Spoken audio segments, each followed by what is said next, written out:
Hey, fellow humans. Welcome to the Virtual Presentation Skills Podcast. I am Kimberly Gilbert, your host, and this is episode 110. Now, this is one of our shorter episodes, our 10-minute mastery. And since we're just finishing up Virtual Leadership Week, I have a couple of things to share with you in regard to virtual leadership or leadership in any capacity, whether it's virtual or not. Now, before that, remember, this is the show where we mix professional wisdom, a dash of humor, and a lot of really cool brain science. I'm a neurolinguistics coach practitioner, so I can't help inserting the geeky girl tech into the world of virtual presentation skills. I learned over the last couple of months to take a breath, take a step back, and better understand my own nervous system in regard to some pretty heavy life issues. Many of you know my dad passed at the end of last year. And it's been really hard, honestly. He was really struggling for about 5 years. And I would just drop everything to go and help him. And he's 8 hours away from me. And I'm glad I had the opportunity to do that. But I was still in that mode after he passed and bearing a lot of responsibility for things I did not need to bear. And thank goodness one of you who's probably listening right now reached out and shared, I don't have to be responsible for everything any longer, nor can I control everyone's actions. And I'm so accustomed to living with more of a structure, up at 4:30 a.m., first meditation of the day, 15 to 20 minutes, stretches, planks, whatever the case may be, maybe a cup of coffee, maybe tea. And, the day is pretty structured for me.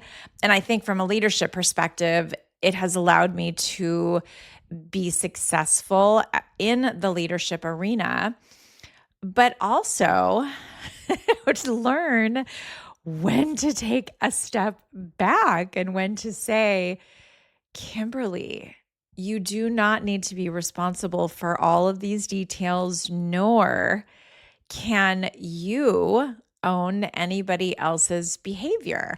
I don't know about you, but I really believe death either brings people closer together or just shreds families apart. There doesn't seem to be a middle ground in our family and in my experience.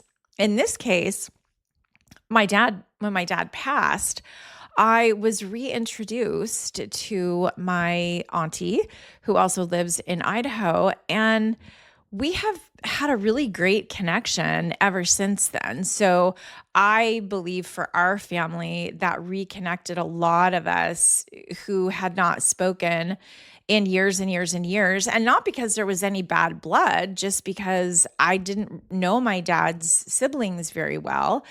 And I really had not known anything about my auntie for maybe, I want to say 30 years or so. That's probably a true number. And we have just really had a great time ever since, We're together, we're just blah, blah, blah, blah, just talking, and just having a great time and just figuring out how to reconnect and love each other. She is somebody who also helped me figure out I cannot control the outcome of every situation. Now, I will tell you, I am the poster child for why anybody that's listening who may be in this situation in the next 10, 15, 20 years should hire a wills and trusts attorney and, maybe even a more extensive legal counsel than that. We thought we did everything right with my dad's will. We had conversations with people who were important firsthand to the situation. And I'm more like you look the person in the eye, you shake their hand, and that's your contract because that's the way I was raised. Well, it turns out not everybody else was raised that way. And I really let it bother me when people are not sharing the world and sharing the easy parts, the hard parts of any situation to benefit the masses. My thought is nobody's going to get exactly what they want, but if everybody can get a little piece of what they're looking for, then we'll walk away with some joy and happiness. And, a year down the road, we'll probably all say, I'm really glad we agreed and we negotiated. And I think that will be true of me as well. I think it'll take a little while for me to get there. But those are leadership skills a lot of you already have. You already know when to take a step back. You already know when to not become emotionally involved in a situation you have no control over. And maybe sometimes people would say, those of us that are in that realm are a little bit more cold, but I don't think so. I think it's a leadership skill I have needed to develop over the years to be sure everything is running smoothly. And of course, we have these human connections that we love and adore, but we cannot let that move over or translate or penetrate the realm of business. Because if you're like me and it just knocks you out of your socks when something happens, until you understand you can't control it, you could potentially be devastated. Like I have been devastated quite a few times over the last few months. And at the end of the day, I have no control over the other person's behavior. So anyway, I think it's really important to just say again, get your ducks in a row. Do not trust people will honor their agreements when a person is still living and then they move into another realm. They may have honored the agreement when a person was living, but then guess what? When that person is gone, some people think they can just do whatever they want. Oh, the person's gone. Nobody's going to care.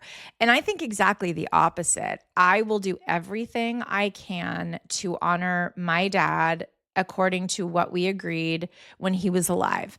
I actually flew over to Idaho to give the funeral home a shirt that my dad wanted. It was always his, when he meets God, he would like to be wearing this one shirt. He was a very well-dressed man, and it was really important to me. So even though I had to fly, which sounds crazy, fly to Idaho to deliver a shirt because another person refused to give his clothing to the funeral home, which I think is just really a tragedy. But again, if those things happen to you and you are in a leadership role, think about your emotional involvement before it just devastates you, because I know from experience it can be devastating. And I've lost so many weeks away from work and monetizing this business, and we're ramping back up now.